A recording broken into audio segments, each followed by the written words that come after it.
Problem? আমার তো গাড়ি বন্ধ।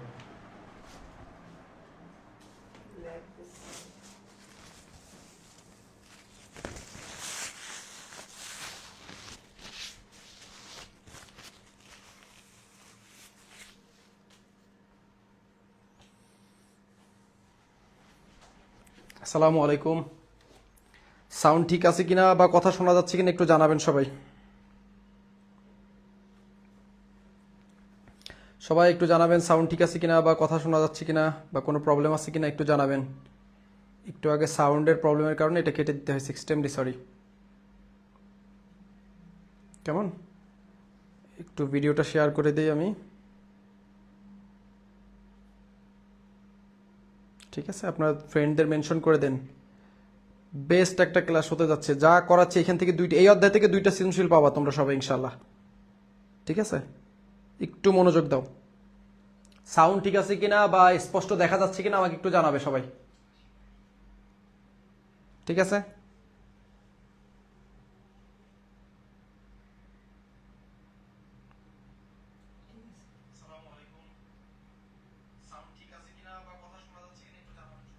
এবার ঠিক আছে না?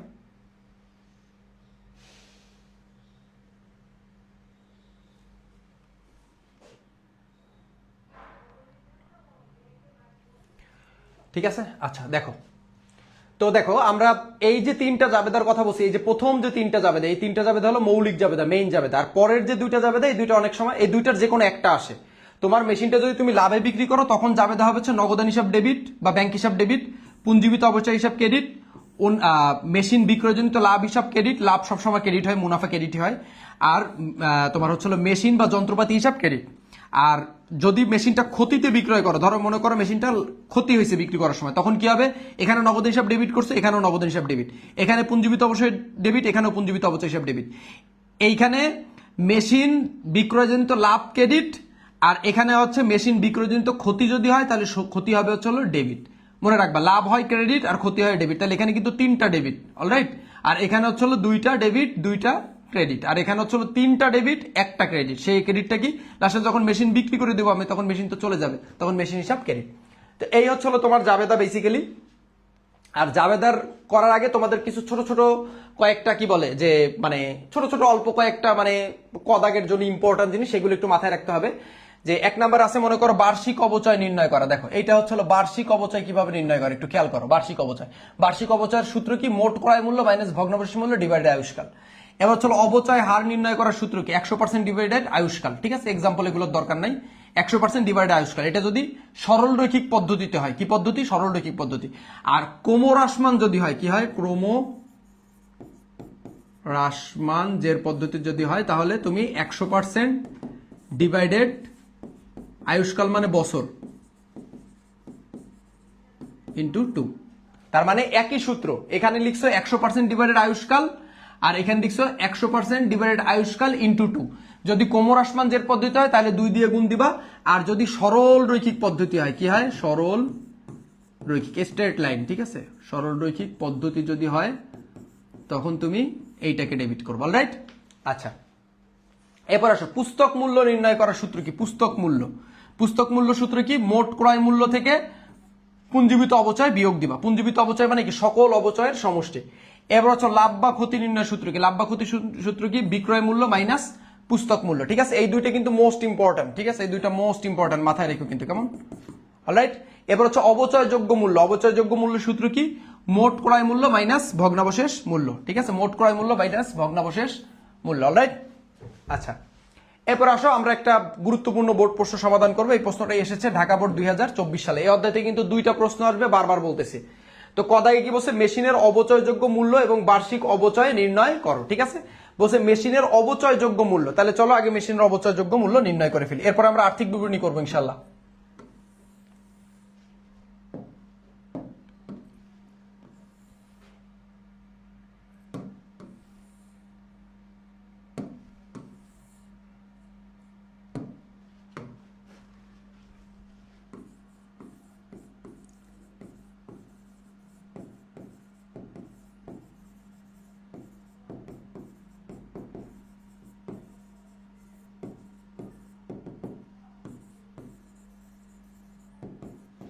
অবচয়যোগ্য মূল্য মানে কি?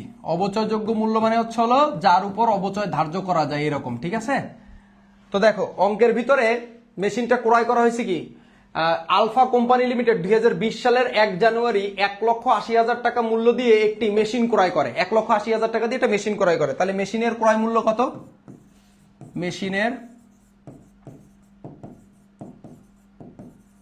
ক্রয় মূল্য কত টাকা? 1,80,000 টাকা। বুঝো কিন্তু 1,80,000 টাকা, ঠিক আছে? আচ্ছা, এই মেশিনটার পিছনে আরো কি কি ব্যয় হয়েছে দেখো। এখানে মেশিনটার আনায়ন ও সংস্থাপন বাবদ যথাক্রমে 5,000 টাকা এবং 15,000 টাকা ব্যয় হয়েছে। তাহলে আনায়ন খরচ আর সংস্থাপন ব্যয়, আনায়ন খরচ হতো কত? 5,000 টাকা। তাহলে লিখবো যোগ আনায়ন খরচ।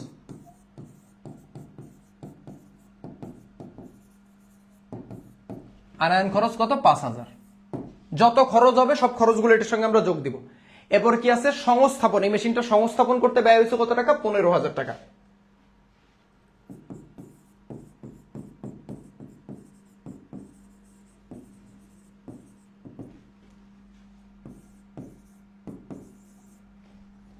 আর কোনো খরচ এটার পিছনে হয় নাই। তো আমরা এবার এই দুইটা যদি যোগ দেই তাহলে কত হয়? 20। তাহলে হয় 2 লাখ টাকা। কয় লাখ টাকা? 2 লাখ টাকা। এখন এইখানে একটা কথা আছে, অবচয়যোগ্য মূল্য নির্ণয়ের ক্ষেত্রে আগে দেখতে হবে এটা আমরা কোন পদ্ধতিতে অঙ্কটা করছি। তো দেখো এখানে কিন্তু বলছে স্থির কিস্তি পদ্ধতি। কি পদ্ধতি? স্থির কিস্তি পদ্ধতি। স্থির কিস্তি মানে হচ্ছে হলো সরল রৈখিক পদ্ধতি। কি পদ্ধতি? সরল রৈখিক পদ্ধতি। মনে রাখবা এই যে সরল রৈখিক পদ্ধতি, সরল রৈখিক পদ্ধতিতে অবচয়যোগ্য মূল্য নির্ণয় করার সময় ওইটা থেকে ভগ্নাবশেষ মূল্য বিয়োগ করে দেখাইতে হয়, ঠিক আছে?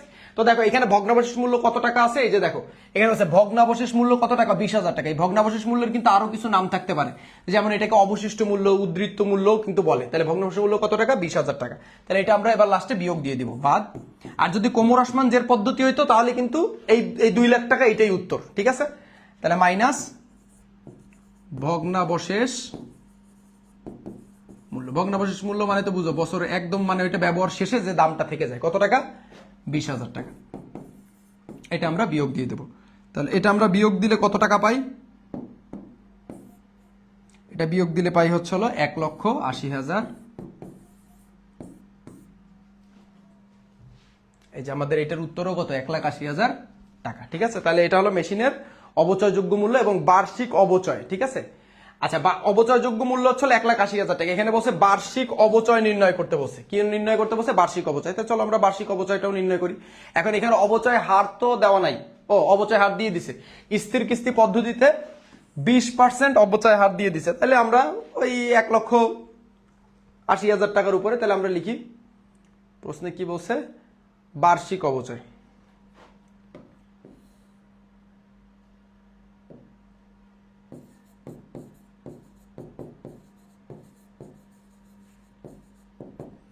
বার্ষিক অবচয়। অবচয়যোগ্য মূল্য কত? 1,80,000 টাকা। এটার উপরই তো অবচয় ধরতে হবে, তাই না? 1,80,000। এটার উপর কত পার্সেন্ট অবচয় ধার্য করতে বলছে? এই যে সরল করে 20%। তাহলে 20% করলে হয় কত? 1,80,000 20% করলে 18,000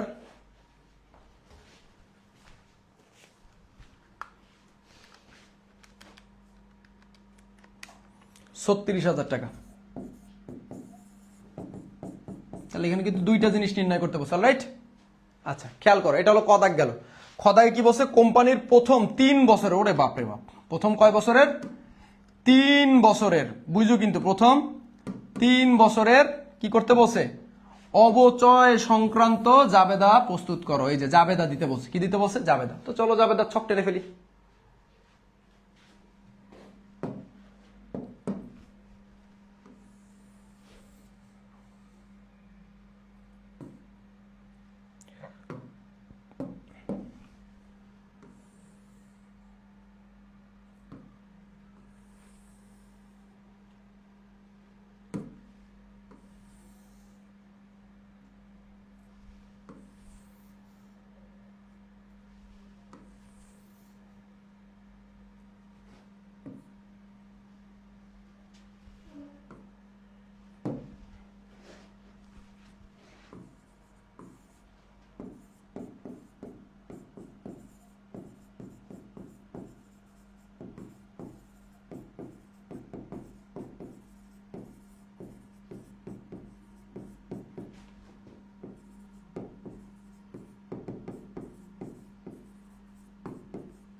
উপরে প্রতিষ্ঠানের নাম লিখে দিবা, ঠিক আছে? আচ্ছা, এখন দেখো প্রথম বছরের জাবেদা কি ছিল, যেটা কিনবা সেটা ডেবিট, ব্যাংক হিসাব ক্রেডিট। তাহলে এখানে কি কিনছো একটু অঙ্কের ভিতর খেয়াল করো। এখানে তোমার হচ্ছে হলো 1 জানুয়ারি তারিখে একটি মেশিন ক্রয় করা হয়েছে। তাহলে কত? 2020 সালের 1 জানুয়ারি। তাহলে আমরা এখানে তারিখ দেবো 2020 জানুয়ারি 1। 2020 মানে জানুয়ারি 1 তারিখে মেশিন ক্রয় করা হয়েছে, তাহলে মেশিন হিসাব ডেবিট, মেশিন হিসাব ডেবিট। আর টাকাটা আমরা ব্যাংকের মাধ্যমে দিছি, সো ব্যাংক হিসাব ক্রেডিট। আচ্ছা, মেশিনটা ক্রয় করা হয়েছে কত টাকায়? মেশিনটা ক্রয় করা হয়েছে তোমার হচ্ছে হলো টোটাল ক্রয় করছিলাম কয় টাকায়?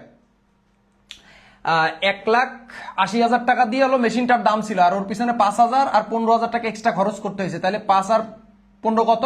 20,000 টাকা। আর মেশিনটার দাম ছিল কত? 1,80,000 টাকা। তাহলে 1,80,000 আর 20,000 যোগ দিলে কত? 2 লাখ টাকা। তাহলে মেশিনটার মোট ক্রয় মূল্য কত টাকা? 2 লাখ টাকা। এখানে অলওয়েজ মোট ক্রয় মূল্যটা লিখতে হবে, কেমন? আচ্ছা, কারণ কি লিখবা? যেহেতু মেশিন ক্রয় করা হলো, মেশিন ক্রয় করা,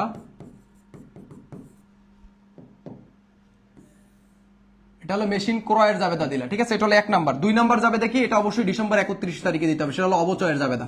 2 নাম্বার জাবেদা হলো অবচয়ের জাবেদা। অবচয়ের জাবেদা কি? অবচয়ের জাবেদা একটাই, সেটা হলো অবচয় হিসাব ডেবিট, পুঞ্জীবিত অবচয় হিসাব ক্রেডিট।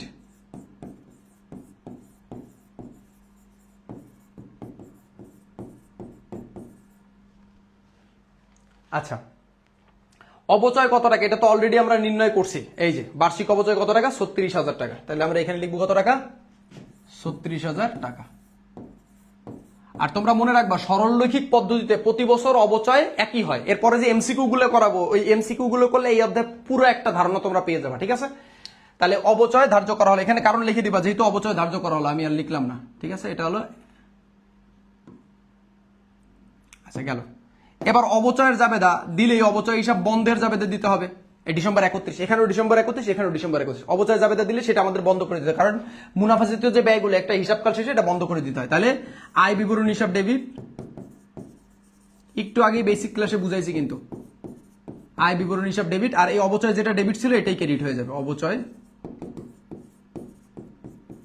যেহেতু আমরা এই অবচয় হিসাবটা বন্ধ করতেছি, এই যে অবচয় যেটা ডেবিট ছিল এটা ক্রেডিট করে দিছি, সো এই অবচয়ের যে 36,000 যে টাকা, এই টাকাটাই কিন্তু আমরা নিচে বসাবো।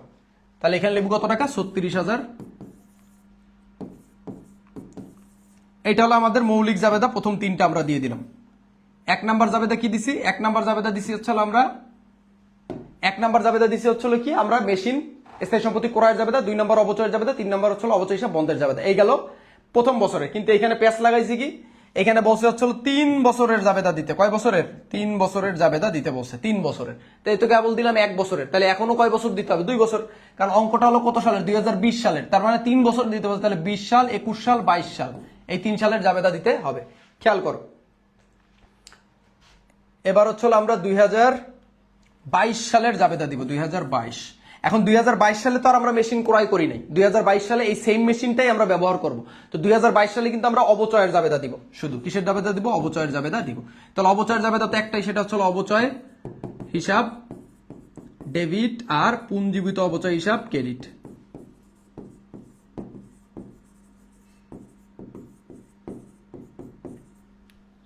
অবচয় হিসাব ডেবিট, পুঞ্জীবিত হিসাব।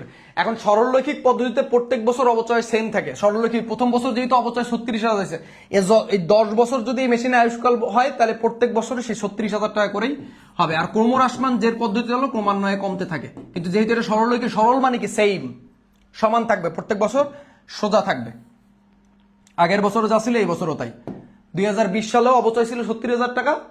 2021 সালেও অবচয় কত টাকা? 36,000 টাকা। এটা হলো 21 সাল, ঠিক আছে? আর অবচয় হিসাব দিলে অবচয় হিসাব বন্ধ দিতে হবে। বন্ধ করতে হয় কবে? ডিসেম্বর 31-এ। তাহলে আয় বিবরণী হিসাব ডেবিট,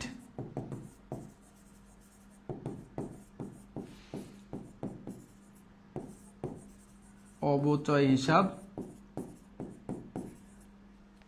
আয় বিবরণী হিসাব ডেবিট, অবচয় হিসাব ক্রেডিট। কত টাকা? 36,000 টাকা। তার মানে দেখো আমরা এই বছর এই যে 21 সালে কিন্তু আমরা কোনো স্থায়ী সম্পত্তি ক্রয় করি নাই। 21 সালে আমরা জাস্ট খালি 2টা অবচয়ের জাবেদা দিলাম, ঠিক আছে? এবার দেখো 21 সালের পরে 22 সাল, কারণ আমাদের কিন্তু 3 বছরের দিতে বলছে। এই যে 3 বছরের, ভালো মতন বুঝো কিন্তু 3 বছরের। এখন আমাদের এখানে খেয়াল করো, এখানে কিন্তু কেবল 1 বছরই দিলাম, 20 সাল 21 সাল, এবার কত 22 সালের দিলেই আমাদের 3 বছর হয়ে যাবে। তাহলে এবার লিখবো 2022 সাল, 20, 21, 22। 22 সালেও তো আমরা মেশিন ক্রয় করি না, 22 সালেও আমরা অবচয়ের জাবেদা দিব। তাহলে অবচয়ের জাবেদা আমরা সবাই জানি একই জাবেদা, অবচয় হিসাব ডেবিট,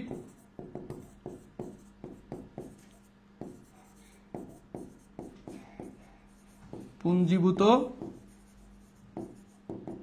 অবচয় হিসাব ক্রেডিট। সরলরৈখিক যেহেতু প্রত্যেক বছর অবচয়ের টাকা সেম হবে, কত টাকা 36,000, কিন্তু 36,000, অলরাইট। আচ্ছা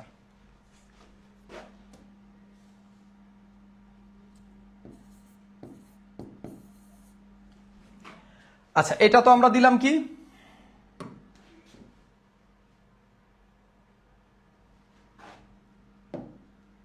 অবচয়ের জাবেদা তৃতীয় বছরে। এখন অবচয়ের জাবেদা দিলেই অবচয় হিসাব কি করে দিতে হয়, বন্ধ করে দিতে হয়। তাহলে এবার আমরা এটা বন্ধ করে দিব। বন্ধের নিয়ম কি, আয় বিবরণ হিসাব ডেবিট,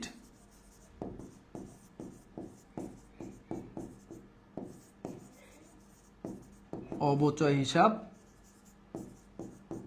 ক্রেডিট। এই 36,000 টাকায় আমরা বন্ধ করে দিব।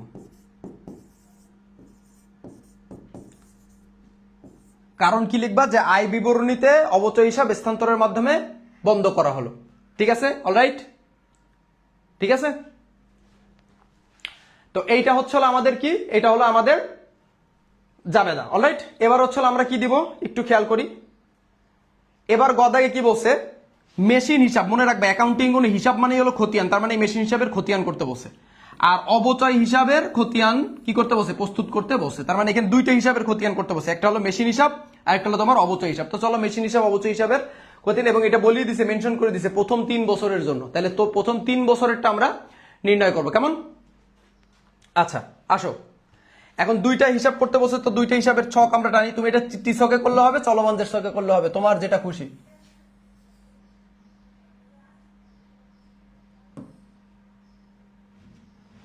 একটা হলো মেশিন হিসাব, মেশিন হিসাবে বেশি জায়গা লাগবে না রে।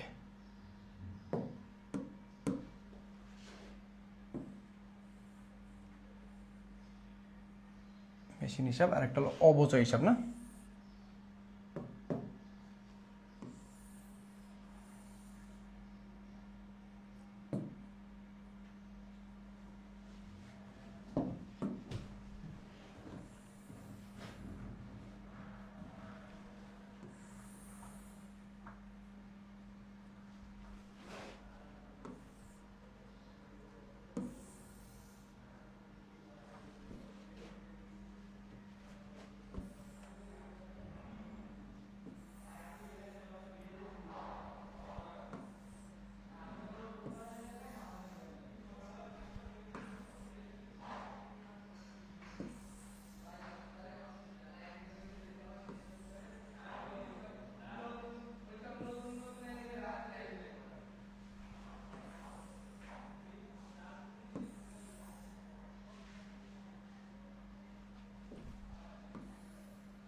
জাবেদা পৃষ্ঠা,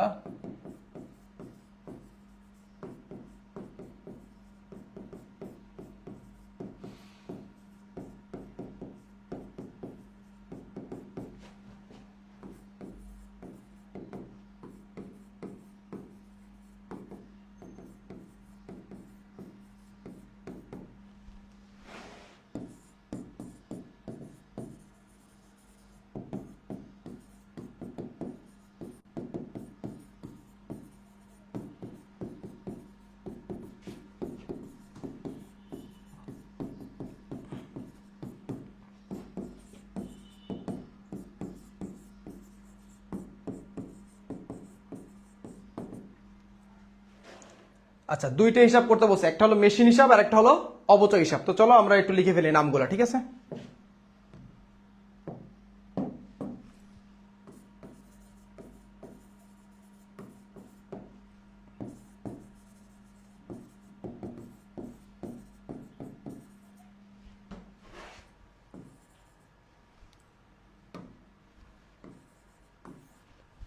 এখন দেখেন কিন্তু প্রথম 3 বছরের করতে বসে, তাহলে প্রথম 3 বছরের মেশিন। আচ্ছা একটু খেয়াল করো, প্রথম বছর শুধু মেশিনটা ক্রয় করা হয়েছে, ভালো মতন বোঝো। প্রথম বছরটা শুধু মেশিন ক্রয় করা হয়েছে এই 2020 সালে। দেখো 21 সালেও কিন্তু মেশিন ক্রয় করে নাই, এই যে 21 সালেও মেশিন ক্রয় করেনি, এখানে দেখো মেশিন ক্রয়ের জাবেদা আছে। আর 2022 সালেও মেশিন ক্রয় করা হয় নাই, তার মানে মেশিন ক্রয় করা হয়েছে শুধুমাত্র 2020 সালে। তাহলে আগে 20 সালেটা লিখি, 20 সালে মেশিন আছে কোন দিকে, ডেবিট দিকে, তাহলে 2 লাখ টাকা আমরা লিখবো ডেবিট দিকে। 2020 জানুয়ারি 1 মেশিন। আচ্ছা বিপরীত নাম লিখতে হয়, আমরা সবাই জানি বিপরীত নাম কি ছিল, বিপরীত নাম ছিল হচ্ছে ব্যাংক হিসাব, তার মানে এখানে আমরা লিখবো হচ্ছে ব্যাংক হিসাব।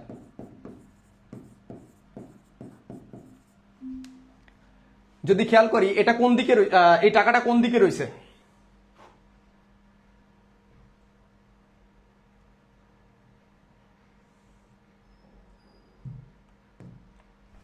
এই টাকাটা কোন দিকে আছে, ডেবিট দিকে আছে, তাহলে এই টাকাটা মাস্ট বি আমরা কোন দিকে লিখবো, ডেবিট দিকে লিখবো, 2 লাখ। এটা যদি ডেবিট দিকে বসে তাহলে জেরের কলামেও কোন দিকে বসবে, ডেবিট দিকে বসবে। অলরাইট। আচ্ছা এখন দেখো এখানে একটা খেয়াল করবা, এটা আমরা এটুকু চাইলে ক্লোজ করে দিতে পারি, যে এটুকু। এখন এটা হলো প্রথম বছরের, কিন্তু এখানে অঙ্ক কিন্তু 3 বছরের করতে বসে, তাহলে 3 বছর মানে কি 2021 সালেরটাও দিতে হবে। এখন খেয়াল করো 2021 সালে কি আমরা মেশিন ক্রয় করছি, 2021 সালে দেখো কোনো মেশিন ক্রয় নাই, কিন্তু এই যে 2021 সালে কোনো মেশিন ক্রয় নাই, তাহলে 2021 সালে আমরা কি করব, শুধু ব্যালেন্সটাকে নিব, ব্যালেন্স। ব্যালেন্স লিখে আমরা এই 2 লাখ টাকা ডেবিট করে লিখে দেবো, বাস শেষ।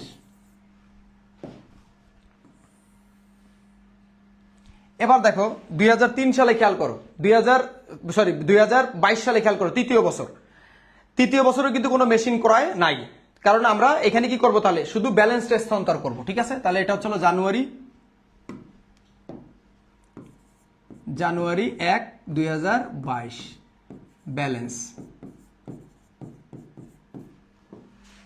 কত টাকা, 2 লাখ টাকা। ঠিক আছে, এইভাবে করে ফেলবা। অলরাইট, এরপরেরটা আসো, কেমন?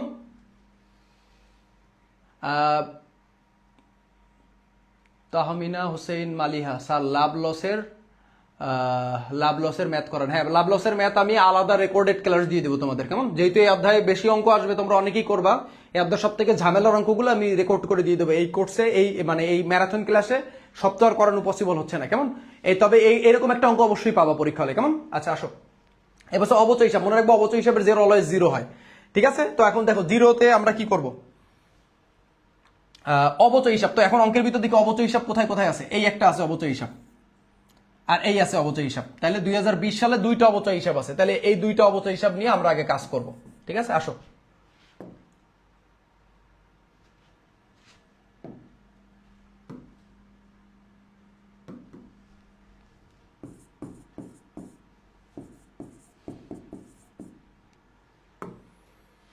দেখো 2020 সালে অবচয় হিসাব করে আছে, ডেবিটে আছে কত টাকা, 36,000 টাকা। তাহলে 36,000 টাকা আগে ডেবিটে লিখি।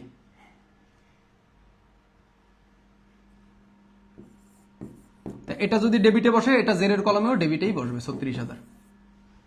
আর নাম আমরা লিখবো অলওয়েজ কি নাম, বিপরীত নাম। তাহলে এই অবচয়ের বিপরীত নাম কি আছে, পুঞ্জীবিত অবচয় হিসাব। তাহলে আমরা এখানে লিখবো পুঞ্জীবিত অবচয় হিসাব।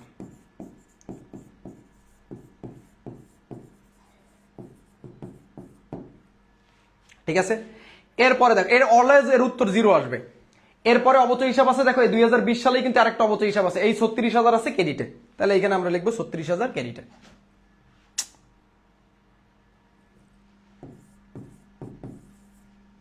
এটাও কিন্তু ডিসেম্বর 31।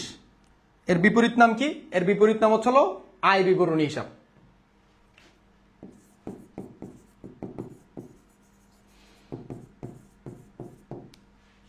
এখন এই 36,000 ডেবিট আছে, এই 36,000 ক্রেডিট আছে, ডেবিট ক্রেডিট অলওয়েজ বিয়োগ করে জিরো হবে, এই যে ফাঁকা। তাহলে এইটা হলো আমরা এই একটা করলাম, একটা বছরের অবচয় হিসাব বাইর করলাম। এখন তো এখানে তো অঙ্কে তো 3 বছরে করতে বসে, তাহলে পরেরটাও করতে হবে।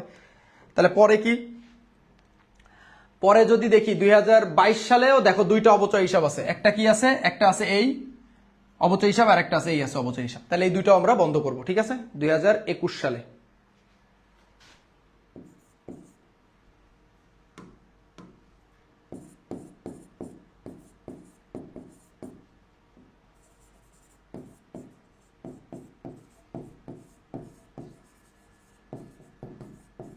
বিপরীত নামটা লিখে দিলাম। অবচয় হিসাব আছে ডেবিটে, তাহলে এটা আমরা জের এর কলামেও লিখবো ডেবিটে। আর নাম লিখবো, বিপরীত নাম তো লিখছি অলরেডি। আবার আরো একটা অবচয় হিসাব আছে, যদি অঙ্কের ভিতর খেয়াল করো, এই যে আর একটা অবচয় হিসাব আছে, এটা আছে ক্রেডিটে 36,000, তাহলে এটা অবশ্যই লিখবো ক্রেডিটে। আর নাম লিখবো বিপরীত নাম কি, আয় বিবরণী।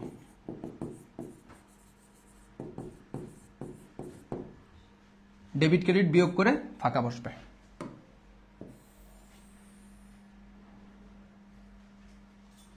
লাস্ট এন্ট্রি,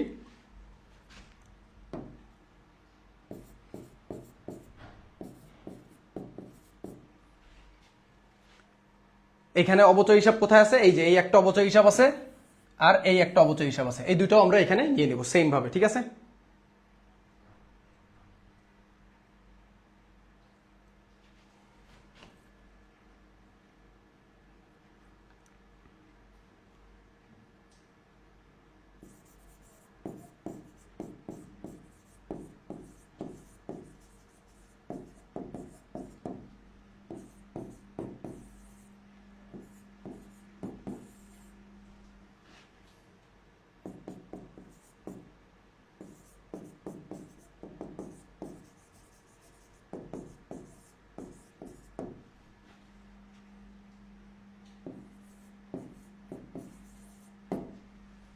দেখো এখানে কোন জায়গায় বুঝো নাই আমাকে একটু বলতে পারো তোমরা, বললে আমি আবার জিনিসটা বুঝাই দিব, ঠিক আছে।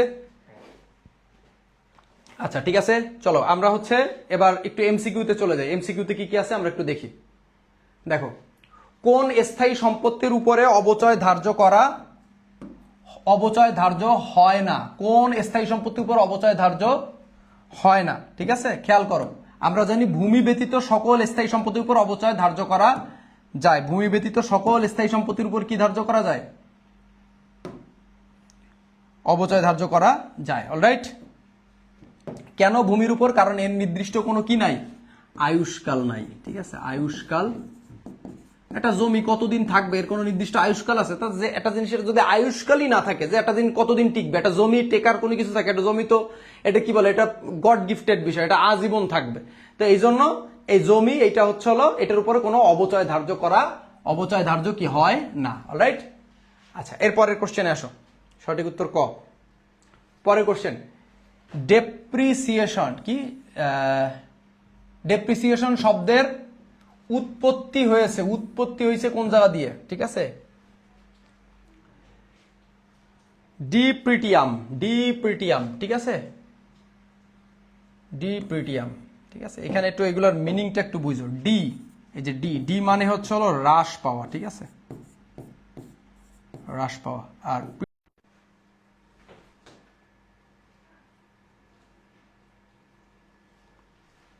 এক্সট্রিমলি সরি, ঠিক আছে।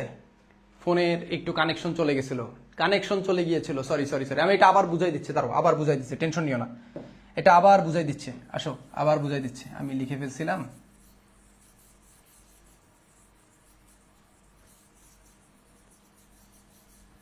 আবার বুঝাই দিচ্ছি, দেখো খেয়াল করো। দেখো, ডেপ্রিসিয়েশন শব্দটি কোন শব্দ থেকে উৎপত্তি হয়েছে? অবশ্যই ডিপ্রিটিয়াম। ডি মানে হচ্ছে হলো হ্রাস পাওয়া, ঠিক আছে, ডি। আর প্রিটিয়াম মানে হচ্ছে হলো মূল্য, তার মানে কি মূল্য হ্রাস পাওয়াকে বলা হয় ডিপ্রিটিয়াম। কেমন? আচ্ছা, এই ডিপ্রিটিয়াম থেকে এই ইংরেজি শব্দটা আসছে ডেপ্রিসিয়েশন শব্দের অর্থ হচ্ছে হলো অবচয়। এই অবচয় কি একটা অনগদ খরচ, খরচ, ঠিক আছে, যেটা একটা মুনাফা জাতীয় ব্যয়,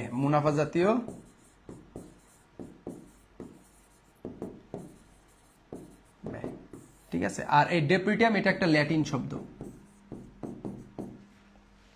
অলরাইট, আচ্ছা, তো এই ডেপ্রিসিয়েশন শব্দটি মূলত উৎপত্তি হয়েছে ডিপ্রিটিয়াম শব্দ থেকে। ডি মানে হচ্ছে হলো কমে যাওয়া, আর প্রিটিয়াম মানে হচ্ছে হলো মূল্য কমে যাওয়া, ঠিক আছে স্যার। সাউন্ড, আচ্ছা ঠিক আছে, সাউন্ডে কি প্রবলেম একটু বলো।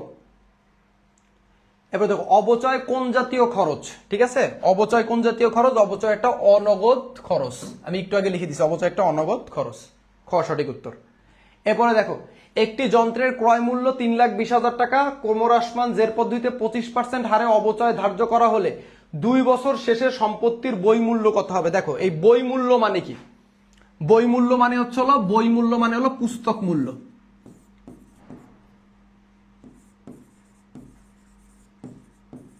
বই মূল্য মানে পুস্তক মূল্য। বই মূল্য মানে হলো পুস্তক মূল্য। অলরাইট, এখন এই পুস্তক মূল্য কত হবে এটা নির্ণয় করতে বলছে। দেখো একটি যন্ত্রের ক্রয় মূল্য দেওয়া আছে 3,20,000 টাকা, কোমর আসমান জের পদ্ধতিতে 25% অবচয় যদি হয়, তাহলে দেখো এটা কেনা আছে 3,20,000 টাকা দিয়ে, বুঝছো?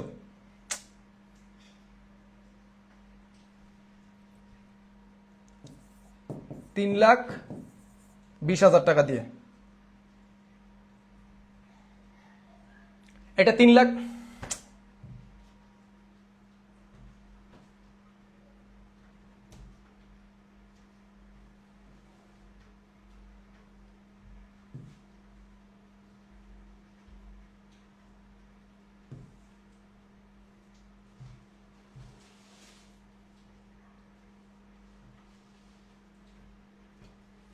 আচ্ছা দেখো একটা মেশিন ক্রয় করা হয়েছে কত টাকা দিয়ে? 3,20,000 টাকা দিয়ে। তাহলে এটা ক্রয় মূল্য হচ্ছিল 3,20,000 টাকা। ভালো মতন বুঝছো, এটার ক্রয় মূল্য কত? 3,20,000 টাকা।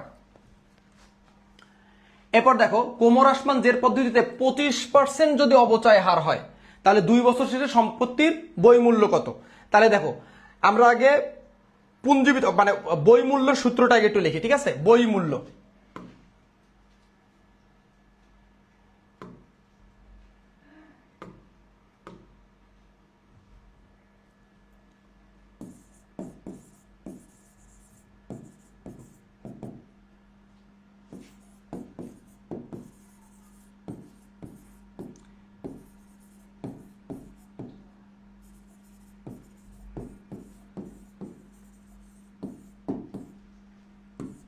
ক্রয় মূল্য মাইনাস পুঞ্জীবিত অবচয়। এখন এই মেশিনটা ক্রয় করা হয়েছে কত টাকা? এই যে ক্রয় মূল্য হলো 3,20,000 টাকা।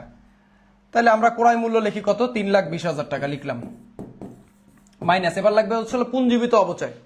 এখন এই পুঞ্জীবিত অবচয় কেমনে বের করবো? এই 3,20,000 টাকার উপরে 25% অবচয়, তাহলে আগে 3,20,000 উপরে 25% অবচয় ধরবো। 3,20,000 25%, তাহলে 3,20,000 25% করি।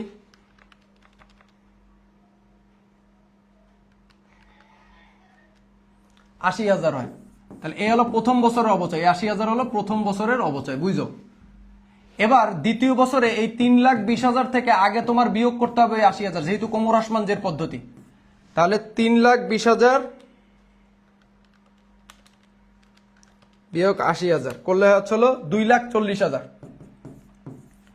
এই 2,40,000 বেরোইছে, এইটার উপরে এবার তোমার 25% ধরতে হবে দ্বিতীয় বছরে। তাহলে 2,40,000-এর 25% করলে হয় হলো 60,000 টাকা। এই 60,000 টাকা হলো তোমার দ্বিতীয় বছরের অবচয়, ঠিক আছে? অলরাইট, তাহলে যোগ করলে হয় 1,40,000 টাকা। এই 1,40,000 টাকা হলো তোমার পুঞ্জীবিত অবচয়। এই প্রথম বছর আর দ্বিতীয় বছর অবচয় যোগ দিলে আমরা পাবো পুঞ্জীবিত অবচয় 1,40,000 টাকা। এবার 3,20,000 থেকে 1,40,000 বিয়োগ করলে হয় 1,80,000 টাকা। মানে সঠিক উত্তর কই? 1,80,000 টাকা। হ্যাঁ, সঠিক উত্তর 1,80,000। এরপরের কোশ্চেন আসে, একটি সম্পত্তি ক্রয় মূল্য তোমার হচ্ছে 20,000 টাকা এবং কার্যকারী জীবন বছর হলে কোমর আসমান জের পদ্ধতিতে বার্ষিক অবচয়ের হার কত? ঠিক আছে। আচ্ছা, কার্যকারী জীবন এটা দেওয়া নাই, ঠিক আছে? এই কার্যকারী জীবনটা এটা সম্ভবত 10 বছর হবে, ঠিক আছে? সম্ভবত এটা 10 বছরই হবে, 10 বছর, ঠিক আছে? 10 বছর হলে বার্ষিক অবচয়ের পরিমাণ কত? বার্ষিক অবচয় বের করার নিয়ম সূত্র কি? 100%। আচ্ছা, কোমর আসমান জের পদ্ধতি, যেহেতু কোমর আসমান জের পদ্ধতি বলছে, যেহেতু এর আয়ুষ্কাল কয় বছর? 10 বছর। তাহলে ভাগ 10 গুণ 2, তাহলে 110 দিয়ে 2 দিয়ে গুণ দিলে হয় হচ্ছিল 20%। তার মানে সঠিক উত্তর হচ্ছিল ক। আচ্ছা, তাহলে এই কোশ্চেনে এটাই ভুল হয়েছে যে এটা হবে হচ্ছিল 20%। কত পার্সেন্ট? 20 দেওয়া নাই, বছর দেওয়া নাই, কিভাবে ধরে করব? এটা 20 বছর, ঠিক আছে? এটা ধরে নাও 20 বছর, ঠিক আছে? 20 বছর, তাহলে 20 বছর যদি হয় তাহলে এখানে 20 দিয়ে ভাগ করবা।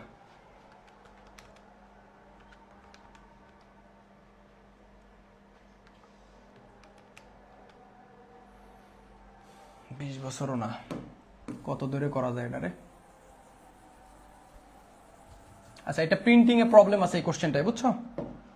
এটা হলো 5 বছর হলে, কয় বছর? 5 বছর হলে, তাহলে 100% আয়ুষ্কাল কয় বছর? 5 বছর, তাহলে 5 দিয়ে ভাগ, 2 দিয়ে গুণ, 100 ভাগ 5 গুণ 2, 40%। ঠিক আছে, এটা ঠিক করে তোমার বইয়ে দেখো 5 বছর দেওয়া আছে, কেমন? আচ্ছা, আজান দিছে, আমরা এখন নামাজে যাব। আজকে রাতে ইনশাল্লাহ আমরা আর্থিক বিবরণীর উপরে বোর্ড কোশ্চেন প্র্যাকটিস করবো ইনশাল্লাহ। ঠিক আছে, wish all the very best. আসসালামু আলাইকুম।